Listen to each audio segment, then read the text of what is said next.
మన ప్రభువును విమోచకుని యేసుక్రీస్తు వారి ఘనమైన పూజనీయమైన నామాన్ని కొనియాడుతూ ఆ దివ్య నామాన్ని చేరి వచ్చిన ప్రియులందరికీ కూడా నేను ఈ సంధ్యాకాల నమస్కృతులు. Good evening to all of you dear brothers and sisters. Good evening.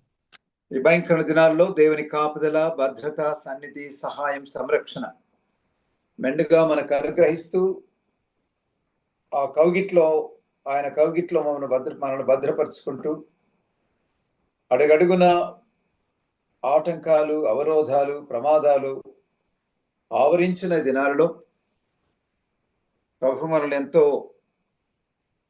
తన కనుపాపు వలన కాపాడుతూ సంరక్షిస్తూ ఆరోగ్యాన్ని, ఆనందాన్ని, ఆదరణ మెండుగా దయచేస్తూ నడిపిస్తున్న దేవాది దేవునికి మహిమ చెల్లిస్తున్నాను. దేవుని కృపను బట్టి గత 5 వారాలు ఆదాము జీవితాన్ని గురించి, హేబెల్ జీవితాన్ని గురించి, హనోక్ జీవితాన్ని గురించి మనం నేర్చుకున్నాం. ఆదాము జీవితంలో 2 భాగాలు, హేబెల్ జీవితంలో 1 భాగం. హనోక్ జీవితాలలో బైబిల్లో ఆయన గురించి 3 అద్భుతమైన స్టేట్మెంట్స్ ఉన్నాయి. ఆ హనోక్ దేవునితో నడిచెను, ఈనక్ వాక్ విత్ గాడ్ అన్న దానిపైన మొదటి Bible study. Enoch please the Lord. హనోకు దేవుని సంతోషపెట్టను, దేవునికి ఇష్టడుగా జీవించను అనే 2వ స్టేట్మెంట్ హెబ్రీ పత్రిక 11వ అధ్యాయం 5వ వచనాన్ని ఆధారంగా చేసుకొని మనం గత బైబిల్ స్టడీలో చూసాం. ఎవరు దేవునికి ఇష్టలు, మొట్టమొదటిగా దేవునితో నడవడం అంటే ఏంటి అన్న విషయాలను మనం ఆలోచన చేశాం. దేవునితో నడవడం అంటే పరిశుద్ధాత్మతో నడిపింపబడడం, దేవుని పోలి పిలుపునకు తగినట్టుగా నడుచుకోవడం, దేవుని పోలి నడుచుకోవడం, సహోదర ప్రేమ కలిగి నడుచుకోవడం, వెలుగు సంబంధుల వల్ల నడుచుకోవడం, జ్ఞానుల వల్ల నడుచుకోవడం, సత్యమును అనుసరించి నడుచుకోవడం. 7 రకాల విధాలుగా చూశాం. 2వదిగా హనోకు దేవుని ఇష్టడుగా జీవించాడు. అడుగడుగున ఆయన ఆలోచనలు, ఆయన తలంపులు, ఆయన మాటలు, ఆయన క్రియలు, ఆయన చూపులు, సంబంధ బాంధవ్యాలు, ఆయన వేసిన ప్రతి అడుగు, in each and every step and stop of his life he pleased the Lord. అన్నిట్లో కూడా దేవునికి ఆయన ఇష్టడుగా జీవించాడు. ఎవరు దేవునికి ఇష్టలని చూసాం? విశ్వాసం కలవారు దేవునికి ఇష్టలు, యథార్థముగా ప్రవర్తించేవారు ఆయనకి ఇష్టలు, సత్యవర్తనులు ఆయనకి ఇష్టలు, బలి అర్పించుట కంటే నీతి న్యాయములను అనుసరించేవారు ఆయనకి ఇష్టలు, యెహోవా యందు భయభక్తులు కలిగిన వారు ఆయనకి ఇష్టలు, ఆయన కృప కొరకు కనిపెట్టుకుని వారు ఆయనకి ఇష్టలు, చివరిగా ఆయనకు దాసులైన వారు, ఎవరైతే ఆయనకు దాసులుగా ఉంటారో అట్టి వారు ఆయనకి ఇష్టలు అనే విషయాన్ని మనం చూసాం. హనోకు జీవితాన్ని మనం ఇంతకు ముందే చెప్పుకున్నట్టుగా he was a man of history, he was a man with a testimony, and then finally a man who prophesied for the Lord, a man of the prophecy, a man and his prophecy. ఆయన ప్రవచనం. Bible గ్రంథంలో the first profit ఎవరు అనంటే హనోకు.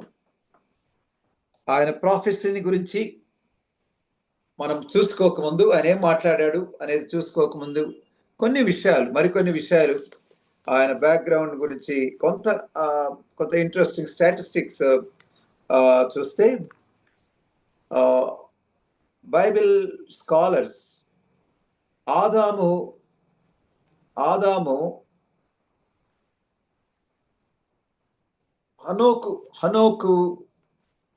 హనోకును దేవుడు తీసుకున్న తర్వాత, హనోకును దేవుడు తీసుకోక ముందు 57 సంవత్సరాల క్రితం ఆదాము చనిపోయాడట.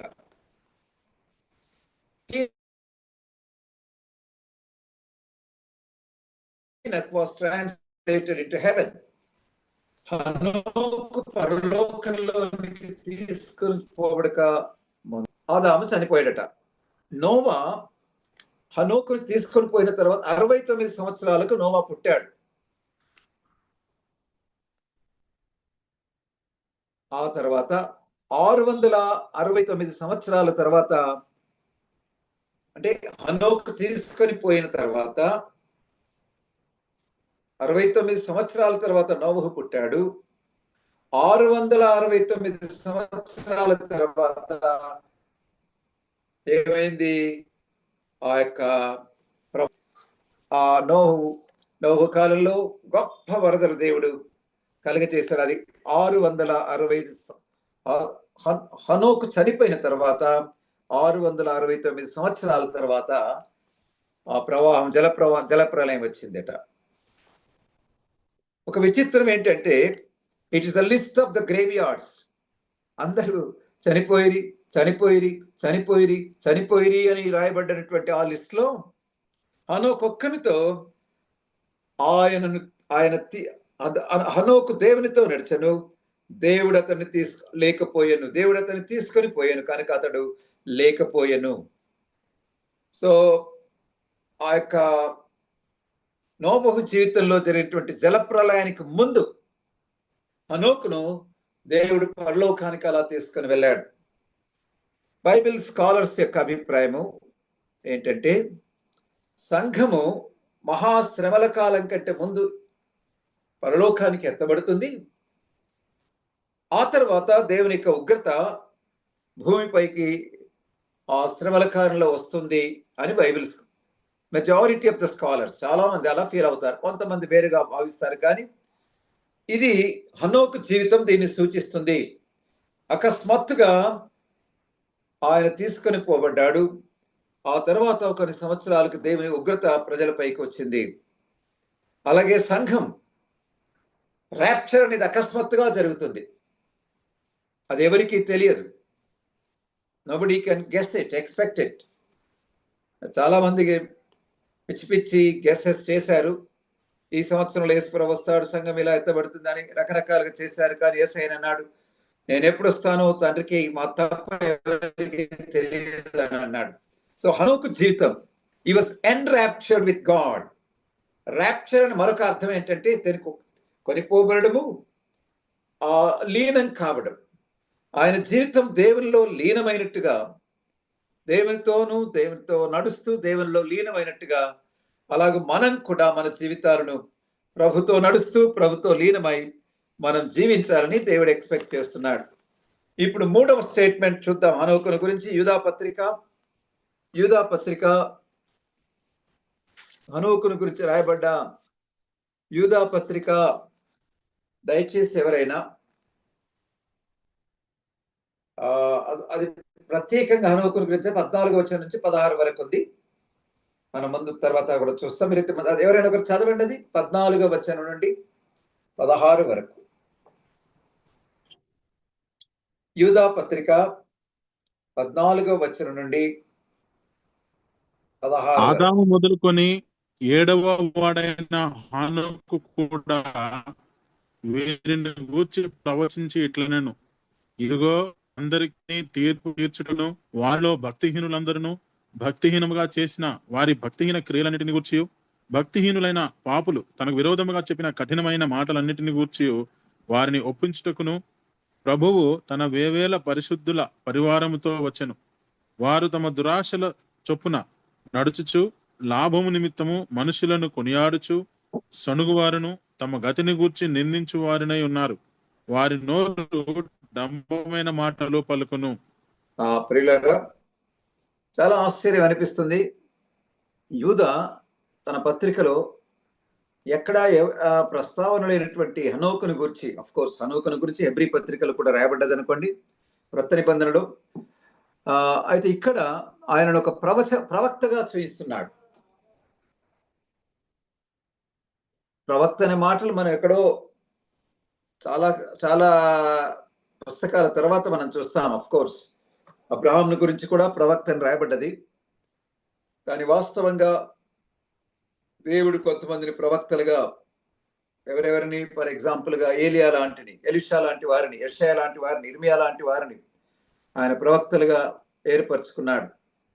కానీ హనోకు జీవించిన కాలం చాలా భయంకరమైనదన్న విషయాన్ని నేను మీకు చెప్పాను. లోకమంతా కూడా దేవునికి దూరం అయిపోతూ పాపం పెళ్ళబికి పారుతూ అక్రమం విస్తరిస్తున్నటువంటి దినాలు. ఈ దినాలు ఎలా ఉన్నావు ఆ దినాలు కూడా అలాగే ఉన్నాయి. లోకమంతా కూడా దేవునికి దూరమైపోయి, భ్రష్టత్వం దాపురించి, భక్తిహీనత పెరిగిపోయి, దేవుని ఉగ్రతకు గురైనటువంటి ఆ సందర్భంలో, ఆ దినాలలో మరి హనోకు ఒక విచిత్రమైనటువంటి జీవితాన్ని జీవించాడు. విభిన్నమైన, విలక్షణమైన జీవితాన్ని జీవించాడు. ఆయన నలుగురితో నారాయణ గుంపులో గోవిందనడానికి ఇష్టపడలేదు. ఆయన ప్రవాహంలో కొట్టుకొని పోవడానికి ఇష్టపడలేదు. ప్రవాహానికి ఎదురీదాలని ఆయన ఇష్టపడ్డాడు.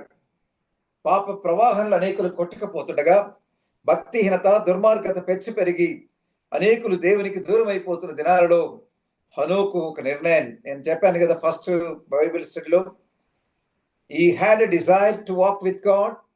He decided to walk with God and he was determined to walk with God. దేవునితో నడవాలన్నటువంటి అద్భుతమైన కోరిక ఆయనలో ఉన్నది.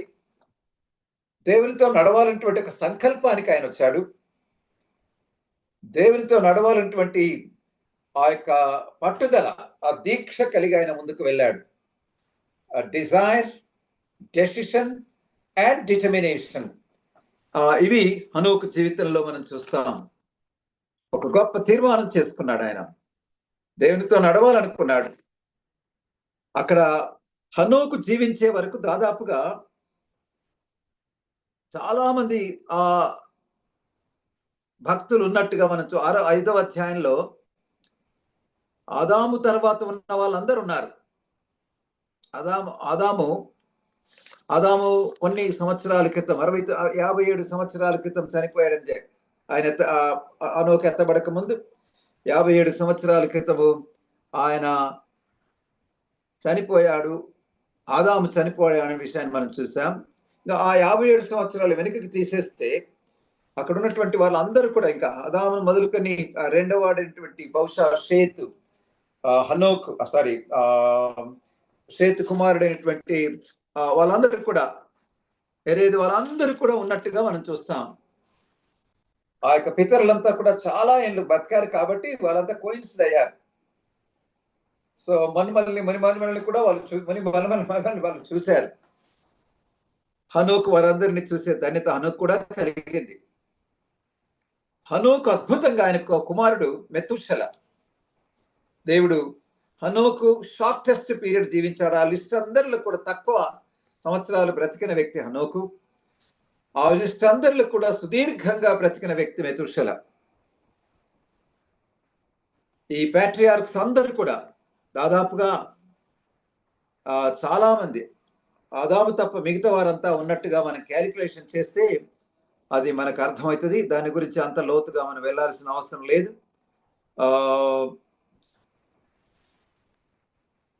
ఆ తర్వాత మెతుషెల తర్వాత లెమెక్, తర్వాత మనకు నోవహు పుట్టినట్టుగా మనం చూస్తాం. లెమెక్ కుమారుడు నోవహు. నోవు అనే మాటకు నెమ్మది అర్థం. నోవుని గురించి మనం నెక్స్ట్ బైబిల్ స్టడీలో చూస్తాం. ఇప్పుడు మనము యూదా పత్రికలోంచి కొన్ని విషయాలు మనం ఆలోచన చేద్దాం. ఏమని ప్రవచించాడు ఈయన? ఇతనికి దేవుడు జరగబోయే వాటిని ముందుగానే తెలిపి, మీరు జాగ్రత్త గమనిస్తే ఒక పదం 4 సార్లు ఉంటుంది చూడండి అక్కడ. ఏంటి ఆ పదం?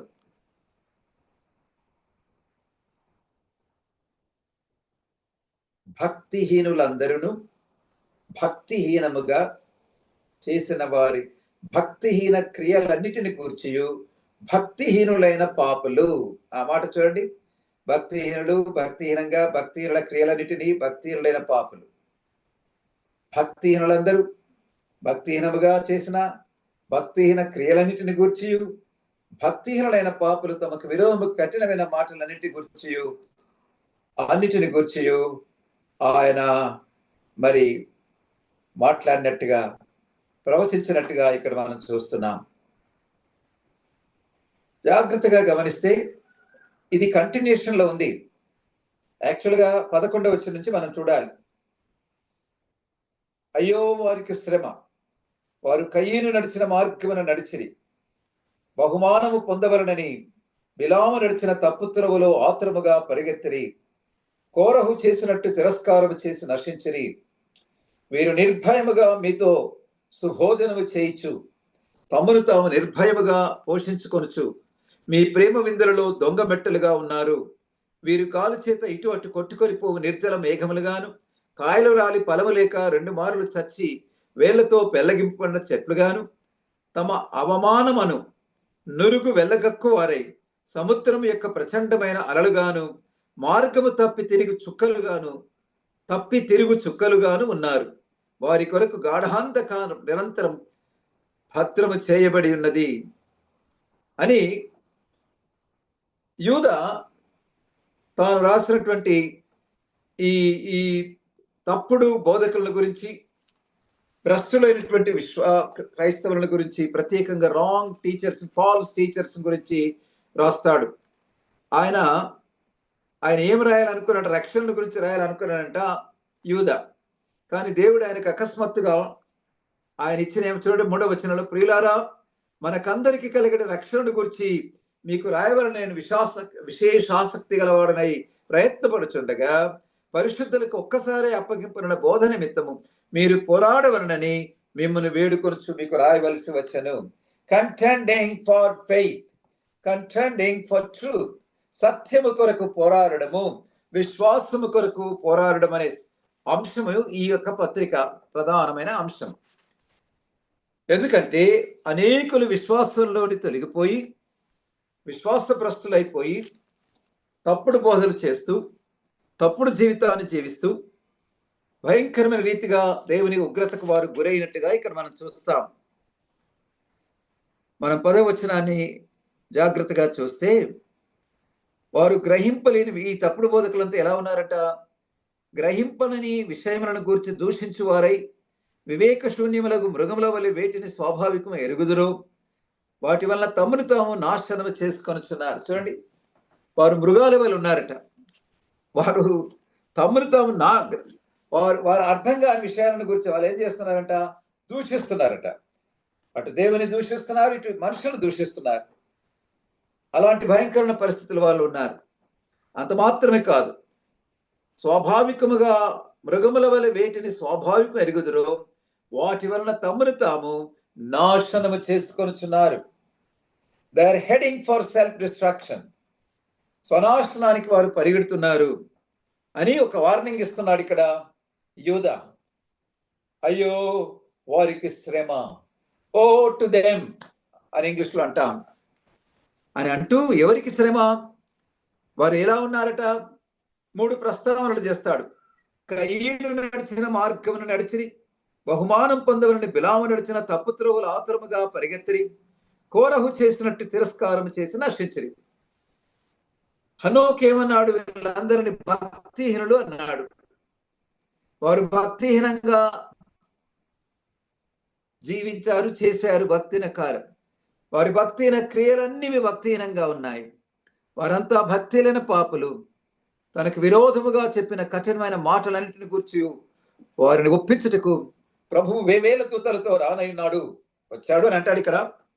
కానీ ఆయన రాబోతున్నాడని మనం అర్థం చేసుకోవాలి.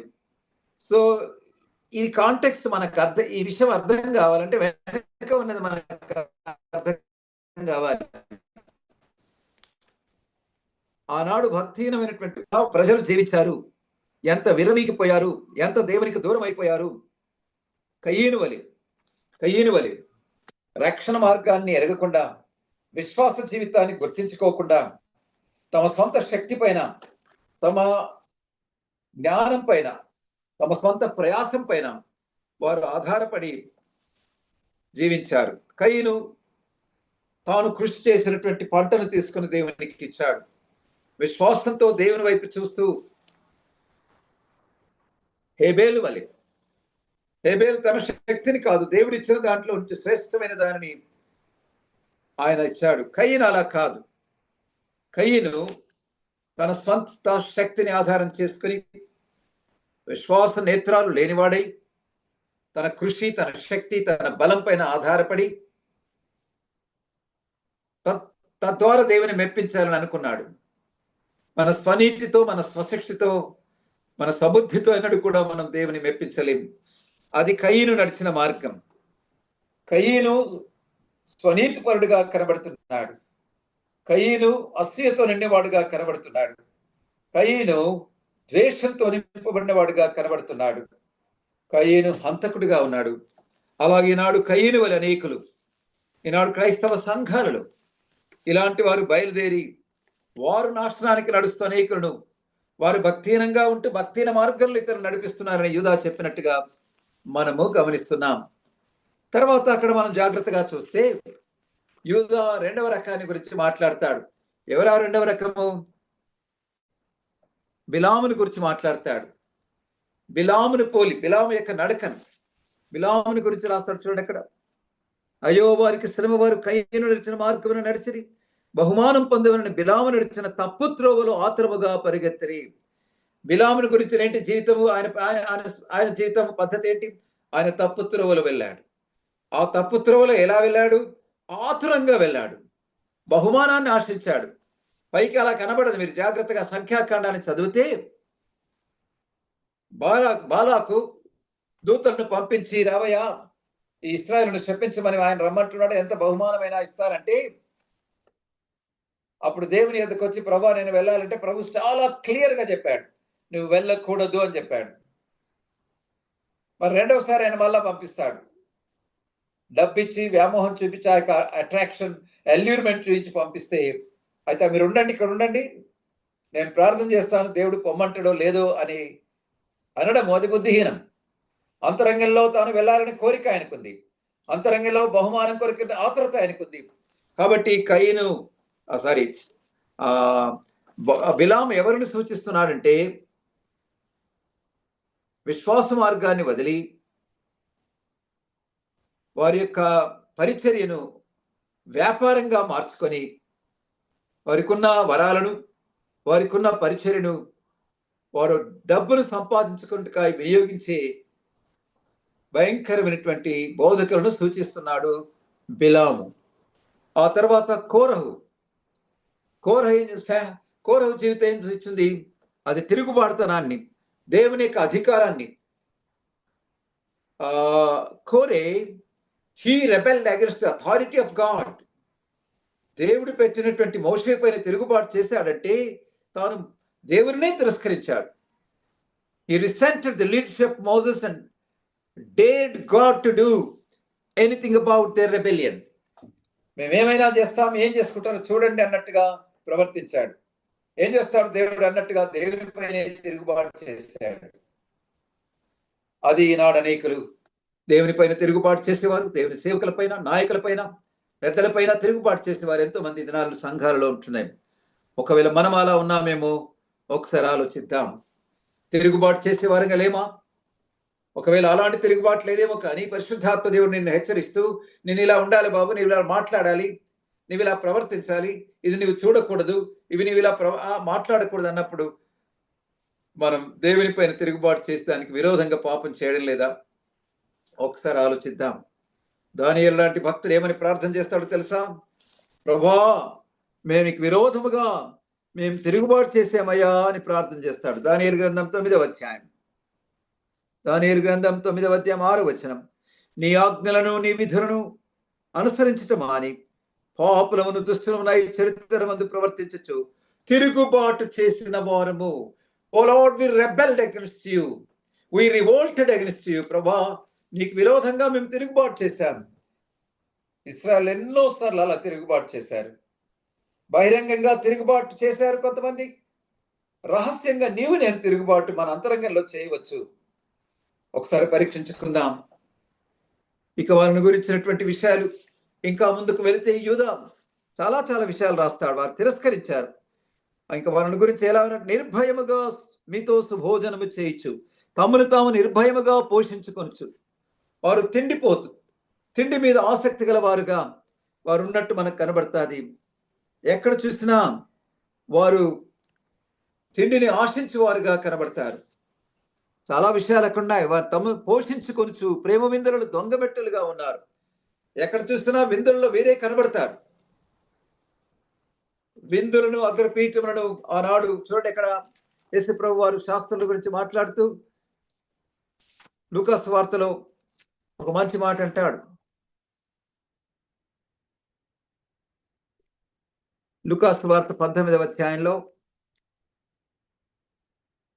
క్షమించండి,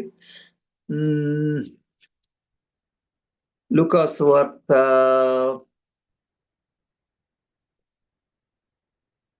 మత్తయి 19 అనుకుంటాను, క్షమించండి, మత్తయి 19 చూడండి ఒకసారి. రైట్,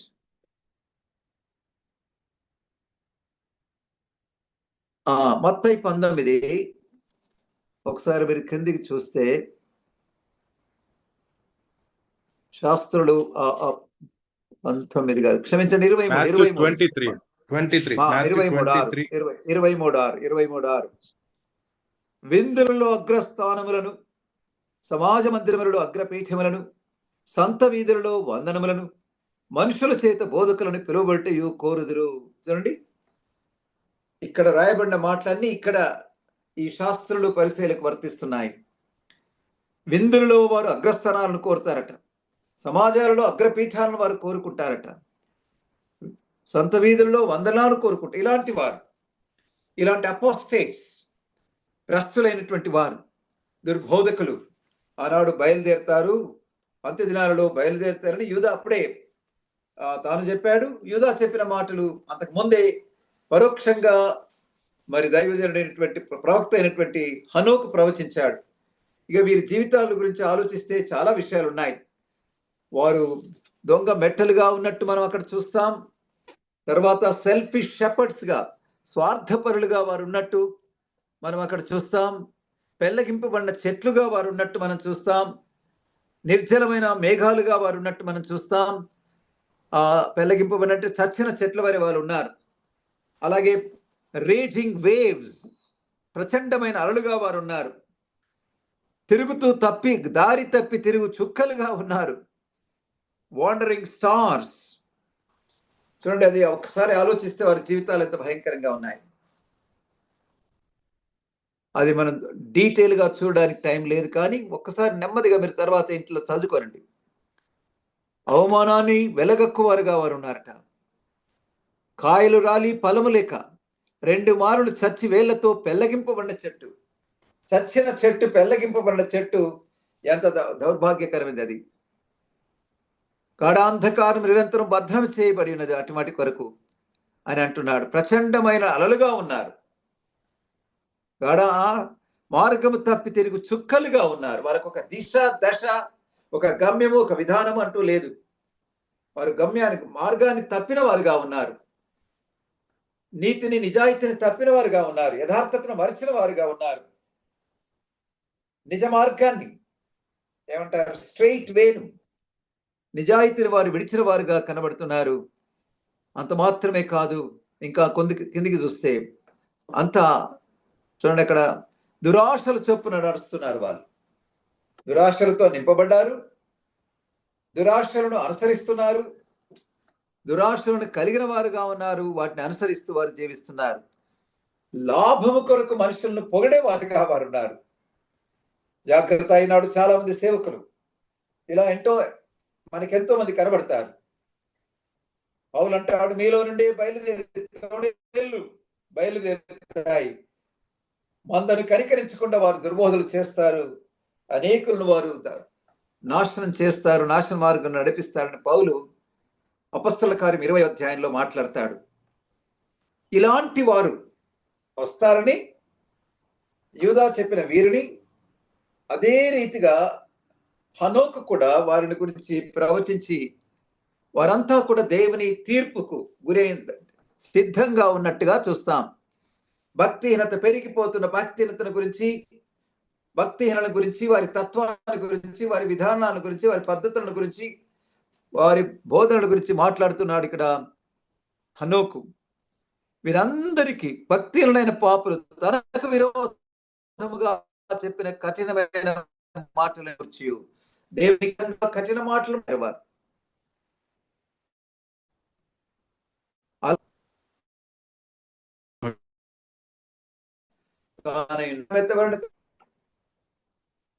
హనోకు వారి సంఘం పరలోకానికి ఎత్తబడిన తర్వాత 7 ఏళ్ళు భయంకరమైన శ్రమకాలం జరుగుతుంది.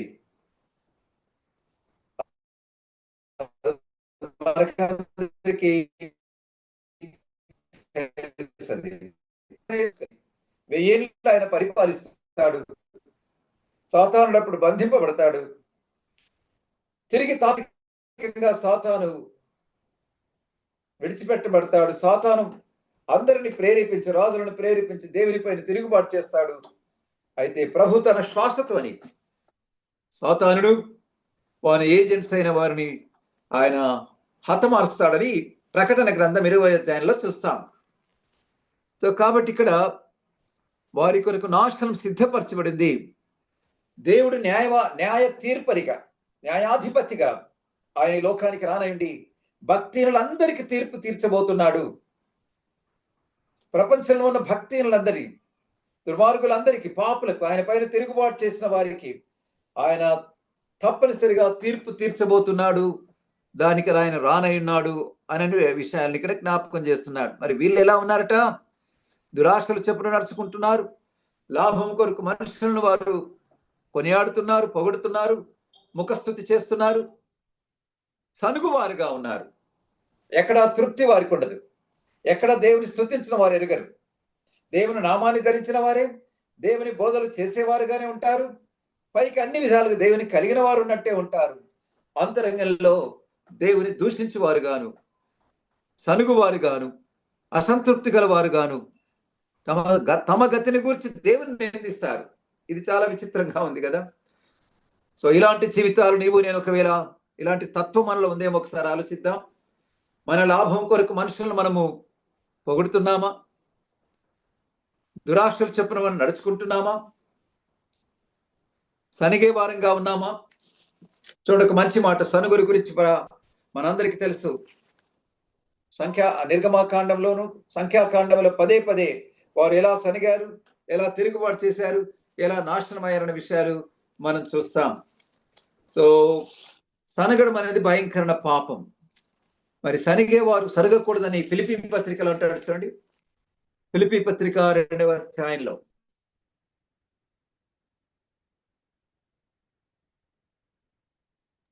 14వ వచనం, మీరు మూర్ఖమైన వక్రజనము మధ్య నిరపరాధులను నిష్కళంకులైన దేవుని కుమారులగునట్లు సనుగులను సంశయములను మాని సమస్త కార్యములను చేయుడి. ఏమానాలట? సనుగులు మానాలి, సంశయాన్ని మానాలి, నిందను మానాలి, తిరస్కారాన్ని మానాలి, ఎదిరింపును మానాలి. స్వలాభం కొరకైనటువంటి ఆ ముఖస్థితిని, మనుషులను పోగడం అనేది మానాలి. అలా ఉన్నామా? ఒకసారి ఆలోచిద్దాం. అలాంటి దౌర్భాగ్యకరమైన స్థితిలో మనం ఉన్నామా? అలా ఉండకూడదని ఈ రాత్రి ప్రభు మనల్ని హెచ్చరిస్తున్నాడు. అయ్యో వారికి శ్రమ, అయ్యో అనే మాట నీకు నాకు వర్తిస్తే, ఆనాడు యేసు ప్రభు వారి లోకంలో ఉన్నప్పుడు అయ్యో శాస్త్రులారా, పరిసయ్యులారా, అయ్యో శాస్త్రులారా 7-8 సార్లు ఆ మాట అంటాడు. 7 సార్లు మీరు సున్నము కొట్టిన సమాధుల వలె ఉన్నారు అని అంటాడు.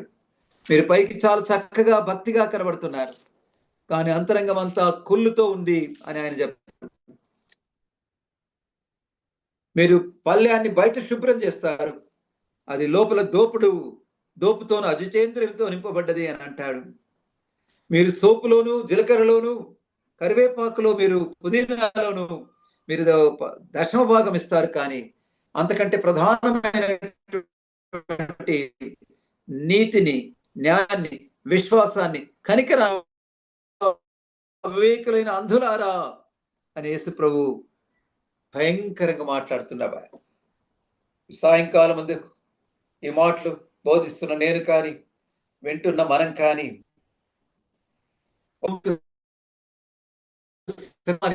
రాత్రి నీతో నాతో మాట్లాడితే ఎంత దౌర్భాగ్యకరం. కాబట్టి ఆనాడు పరిశుద్ధాత్మ ద్వారా, దేవుని ఆత్మ ద్వారా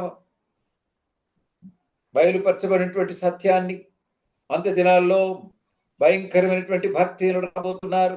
భయంకరమైన ఆలోచనలు, భయంకరమైన మాటలు, భయంకరమైన క్రియలు అవన్నీ చేస్తారు. వాటన్నిటికీ వారు తీర్పు పొందబోతున్నారని యూద రాసిన ఈ మాటల్ని హనోకు ముందుగానే ఆత్మదేవుని ద్వారా ఆయన గుర్తించగలిగాడు. ఆయన ముందుగానే ప్రవచించాడు. కాబట్టి సాయంకాలం అందు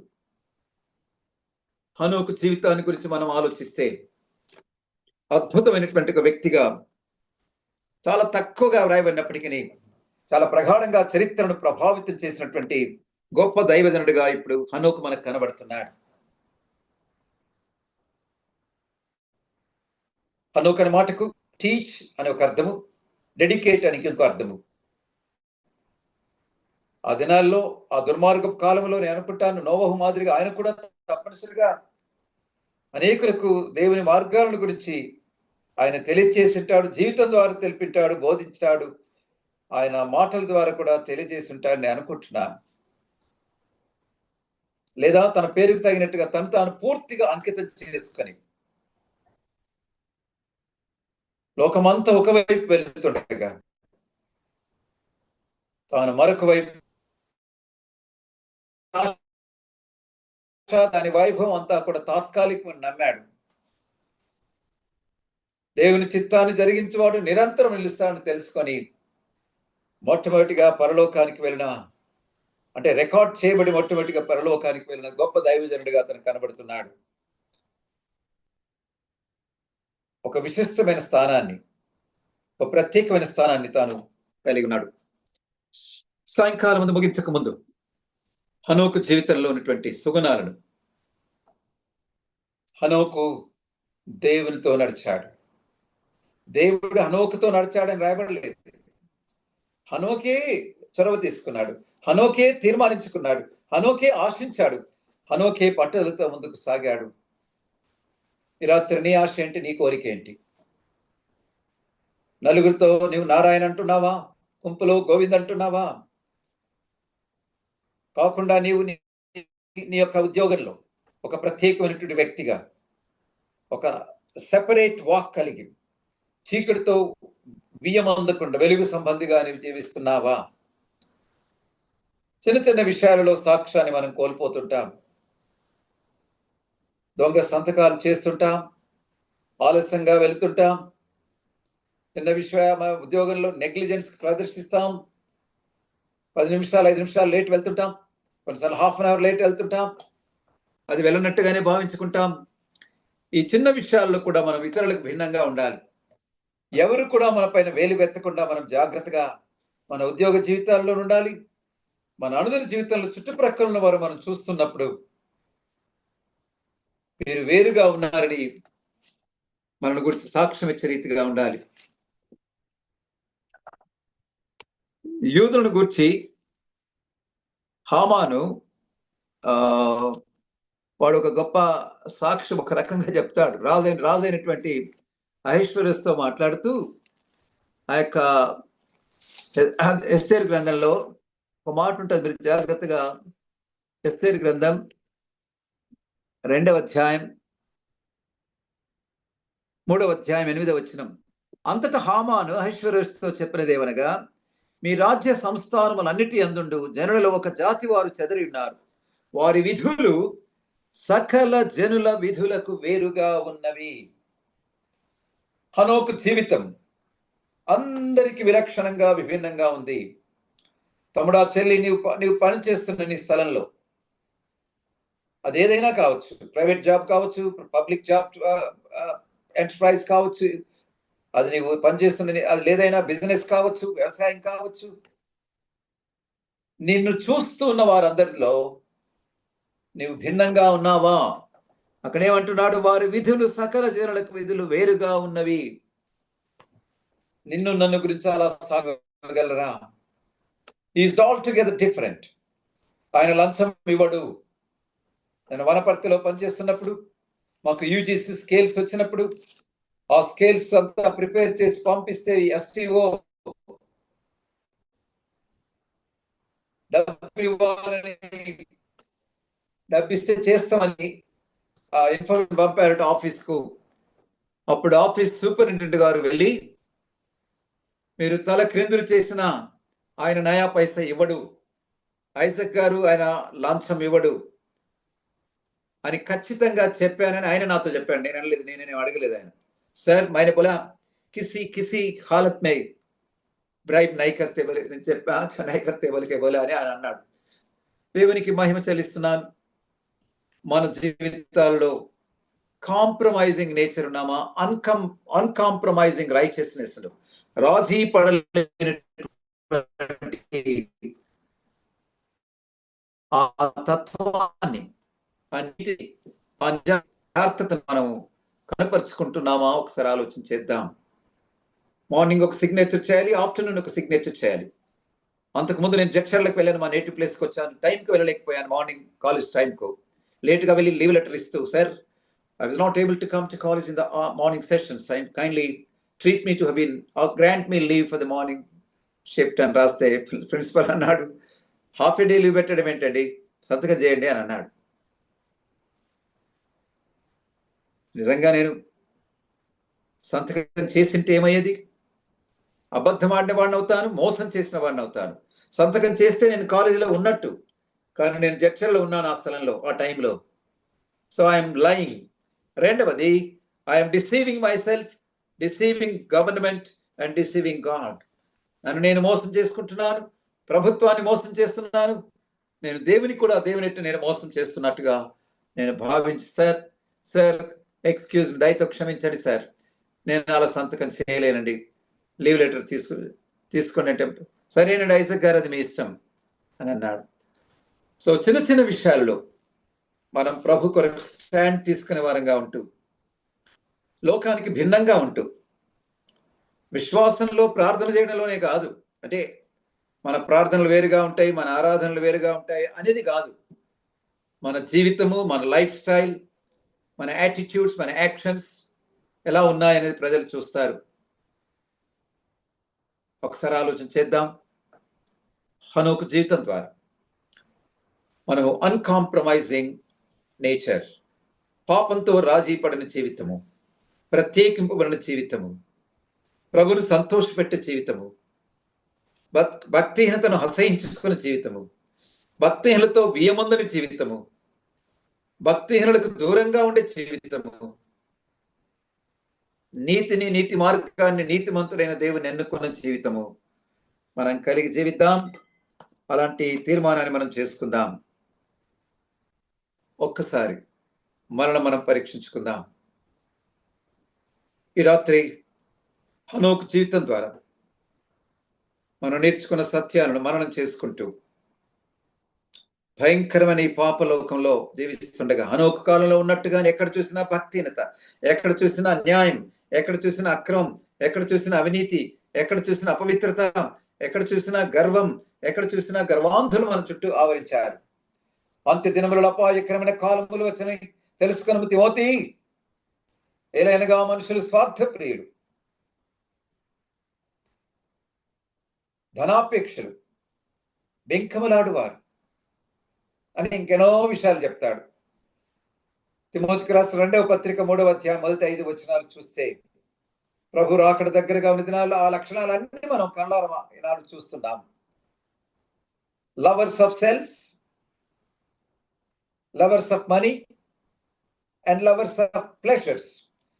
5, 12, 13 లక్షణాలు అక్కడ ఉంటాయి. అవన్నీ చూస్తే అవన్నీ 3 మాటల్లో చెప్పొచ్చు. తమను తాము ప్రేమించుకునేవారు, ధనాన్ని ప్రేమించేవారు, అలాగే సుఖాలను ప్రేమించేవారు. వాస్తవంగా నేను 13 అన్నాను, కానీ దాదాపుగా 20 లక్షణాలు అక్కడ ఉన్నాయి. తిమోతి, ఇట్టి వారికి నీవు విముఖుడుగా ఉండము. తిమోతి, విముఖుడుగా ఉండు. నీ ముఖాన్ని తిప్పేసాయి తిమోతి. Turn away your face, turn your back to them. నీ వీపు వారికి తిప్పు, నీ ముఖం ప్రభు వైపు చూడు. ప్రభు యొక్క తేజస్సు నీ ముఖ వర్చస్సు పై నీవు పొందుకుంటూ ప్రకాశిస్తూ అనేకులకు ప్రకాశమైన సాక్షిగా జీవించు అని పౌలు తిమోతిని హెచ్చరిస్తున్నాడు. అట్టి వారికి విముఖుడవై ఉండుము. తిమోతి 2వ పత్రిక 3వ అధ్యాయం 5వ వచనం. ఎంత దినాలలో ఇట్టి వారికి మనం విముఖుడుగా ఉంటూ మరి ఏం చేయాలంటే 14-15 తిమోతికి రాసిన 2వ పత్రిక 3:14-15 ఇది చదివి నేను ముగిస్తాను. చదివి క్రీస్తు యేసును అందించవలసిన విశ్వాసము ద్వారా రక్షణార్థమైన జ్ఞానము నీకు కలిగించుటకు శక్తి గల పరిశుద్ధ లేఖనములను బాల్యము నుండి నీవు ఎరుగుదువు గనక నీవు నేర్చుకొని రూఢి అని తెలుసుకునేవి ఎవరి వలన నేర్చుకుంటివో ఆ సంగతి తెలుసుకొని వాటి యందు నిలకడగా ఉండుము. ఇది మనం చేయాల్సింది ప్రియులారా. ఒకవైపు పాపానికి విముఖంగా ఉండాలి, పాపులకు విముఖంగా ఉండాలి, పిచ్చోడుగా ఉండకూడదు. మరొక వైపు ఏమైతే విన్నామో, ఏమైతే చదువుతున్నామో, ఏమైతే నేర్చుకుంటున్నామో, ఏమైతే నేర్పిస్తున్నామో, ఏమైతే బోధిస్తున్నామో వాటిలో నిలకడగా ఉండాలి. అంటే వాటిని కంటిన్యూ చేయాలి, వాటిలో ముందుకు సాగాలి ఆగిపోకుండా. ఇంత గొప్ప సాక్షి సమూహం మేఘము వలన ఆవరించినందున ప్రతి భారమును సులువుగా చిక్కులు పెట్టి పాపం విడిచిపెట్టి విశ్వాసమునకు కర్తయు దానిని కొనసాగించు అన్న యేసు వైపు చూస్తూ ముందుగా ఉన్న పందెములో ఓపికతో పరిగెత్తుడి. ఇది మనం చేయాల్సింది. ఎంతో ఓపిక కలిగి, పరిస్థితుల వైపు కాకుండా, సమస్యల వైపు కాకుండా, మనుషుల వైపు కాకుండా, శత్రువుల వైపు కాకుండా, లోకం వైపు కాకుండా, విశ్వాసమును కర్తైన యేసు వైపు చూస్తూ మన విశ్వాస జీవితాన్ని ఈ అంత్య దినాల్లో జాగ్రత్తగా మన విశ్వాసాన్ని కాపాడుకుంటూ ప్రభు వైపే చూస్తూ ముందుకు జీవించడానికి హనోకు వలె ఆ 3 అంతల దివ్యమైన అనుభవం కలిగి దేవునితో నడుస్తూ, దేవుని సంతోషపడుతూ, భక్తిహీనతో ఎంత మాత్రం కూడా రాజీ పడకుండా మనం ప్రభు మాటలు ప్రవచించే ప్రవక్తలంగా, చెప్పే ప్రవక్తలంగా ఉంటూ, దీనులమై ఉంటూ హనోకు వలె ఎంతో దీనుడుగా ఆయన జీవించాడు. He was so humble and he was so gentle, yet he was so firm in his faith. అలాంటి గొప్ప కృప ఈ మాటలు వింటున్న మనం అంతరంగంలో దీనులమై, అంతరంగంలో సాత్వికులమై, విశ్వాసంలో స్థిరులమై, నిర్భయులమై, ధైర్యంగా విశ్వాస జీవితాన్ని కొనసాగించడానికి ప్రభు సహాయం చేయను గాక. ఒక తీర్మానం చేసుకుందాం. హనోకు ద్వారా 3 లెసన్స్ మనం విన్నాం. What is it that we carry away? మనం ఏం తీసుకుని వెళ్తున్నాం? Or what we carry? ఏం నేర్చుకున్నాం, ఏం తీసుకుని వెళ్తున్నాం? పరీక్షించుకుందాం, చక్కబెట్టుకుందాం, పాపాన్ని ఒప్పుకుందాం, నూతన తీర్మానంతో వెళ్దాం, నూతన జీవితాన్ని జీవిద్దాం. ప్రభు సహాయం చేయను గాక. Thank you uncle.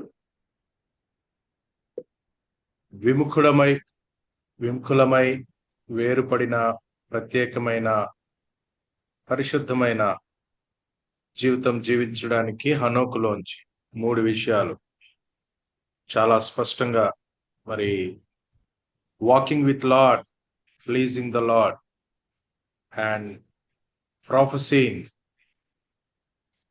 To the people about the lord. ఈ 3 మాటల్లో మన జీవితం అంతా వచ్చేస్తుంది.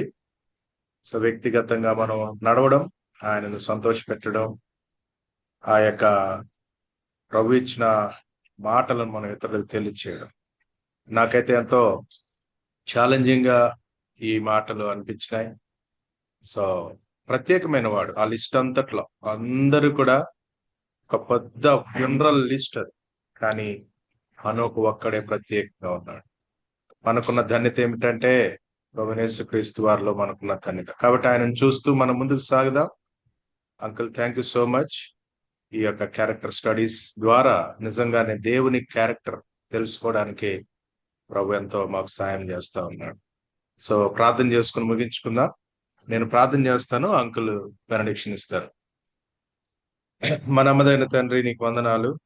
నీవు ఎంతో అద్భుతకరమైన దేవుడు, అద్భుతంగా జీవితాలను మలచి ఆయన ఆ యొక్క జీవితాల ద్వారా నీ నామాన్ని మహింపరుచుకుంటూ, తండ్రి ప్రభా, అవి దృష్టాంతములుగా మాకు బోధ కలగడానికి, మాకు బుద్ధి కలగడానికి మీరు మాకు అనుగ్రహించిన మా పితరుల జీవితాలను బట్టి నీకు వందనాలు. హనోకు జీవితం ద్వారా మాట్లాడిన 3 అద్భుతమైన శ్రేష్టమైన మాటలు బట్టి నీకు వందనాలు. మాకు ఆ అనుభవం ఉండలాగున నడవడం జీవితాంతం నీతో పాటు చొరవ తీసుకుని ఇంటెన్షనల్ గా నాయన మేము నడుచువారుగా ఉండడానికి సాయం చేయండి.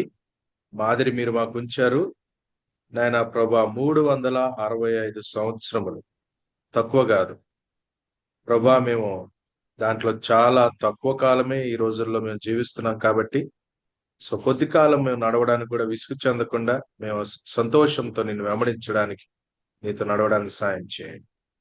నీకు ఇష్టమైన జీవితాన్ని జీవించడం అనేది మాకు మీరు ప్రభా దాంట్లోని మాధుర్యాన్ని మీరు మాకు నేర్పించండి. నేటి దినాల్లో స్వార్థ ప్రియులుగా స్వయాన్ని ప్రేమించుకున్న వారుగా ఆయన ప్రభా మరెంతో సుఖానుభవమును మరి ప్రేమించువారుగా అయిపోయి మేము నీకు ఇష్టంగా లేకుండా ఆయన జీవించే జీవితము అది వ్యర్థమైన జీవితం. తండ్రి అట్లాంటి జీవితము మాకొద్దు. మేము నీకు ఇష్టమైన జీవితాన్ని జీవించడానికి మాకుంచిన మాదిరి హనోకును బట్టి నీకు వందనాలు తండ్రి ప్రభా. మరి చివరిగా మరి ప్రవచించడంలో ప్రకటించడంలో మేము వెనక తగ్గకుండా నీ సువార్త విషయంలో ఎంతో పట్టింపు కలిగి మా జీవితాల ద్వారా ఈ 3 విషయాల్లో చూసినప్పుడు మా జీవితము నెమ్మదిగా ఉండాలనంటే, అంటే హనోకు అనే పేరుకు అర్థము మా జీవితాల్లో ఉండాలి అనంటే మేము ఈ 3 విషయాల్లో యేసు క్రీస్తు మా విశ్వాసమున కర్త, దాన్ని కొనసాగించువాడైన యేసు క్రీస్తు వైపు చూస్తూ ముందున్న పరుగు పందెను పరిగెత్తి మేము దాన్ని ఫినిష్ చేయడానికి మీరే మాకు శక్తి సామర్థ్యమును దయచేస్తున్నందుకు వందనాలు. ఎప్పుడు వెనక్కి పడిపోకుండా ఒకరినొకరు పురుకొల్పుకుని ముందుకు సాగడానికి సాయం చేయమని నీ ఘనమైన శ్రేష్టమైన నామాన్ని హెచ్చిస్తూ నీ దాసులను బట్టి నీకు వందనాలు. ఐజక్ అంకుల్ని బట్టి నాయన ప్రభా ఈ వృద్ధాప్య సమయంలో కూడా ఎంతో తండ్రి ప్రభా శక్తిని సామర్థ్యం నీ పునరుత్థాన బలమునిచ్చి నీ దాసుని మీరు వాడుకుంటున్నందుకు వందనాలు. ఆంటీని బట్టి కూడా నీకు వందనాలు. ముందున్న పరిచర్లు కూడా మీరే నీ దాసుని బలపరిచి వాడుకోండి. తీసుకొచ్చిన బిడ్డలందరి బట్టి వందనాలు. ఎవరికైనా అనారోగ్యము, దుఃఖము, బాధ, నిట్టూర్పు ఉంటే వారిని కూడా మీరే దర్శించండి. రక్షణ లేని వారికి రక్షణ ఇవ్వండి. రక్షణ కలిగిన వారు రక్షణ ఔన్నత్యంలో ముందుకు సాగడానికి సాయం చేయమని మరొకసారి మీ చేత సంకల్పం ఉంటే మరొక సోమవారం మేము కలుసుకుని నిన్ను బట్టి మేము ఆనందించి నిన్ను తెలుసుకోవడానికి సాయం చేయమని యేసుక్రీస్తు వారి నామంలో ప్రార్థిస్తున్నాం తండ్రి. ఆమేన్. ఆమేన్. మనలో కార్యసాధకమైన తన శక్తి చొప్పున మనం అడుగు వాటన్నిటి కంటేను ఊహించు వాటన్నిటి కంటేను అత్యధికముగా చే శక్తి గల దేవునికి క్రీస్తు యేసు మూలముగా సంఘములో తరతరములు సదాకాలము మహిమ కలుగును గాక. ఆమేన్. ఆమేన్. Thank you so much. అందరికి వందనాలు. ఈరోజు చాలా తక్కువ మంది వచ్చినట్టున్నారు.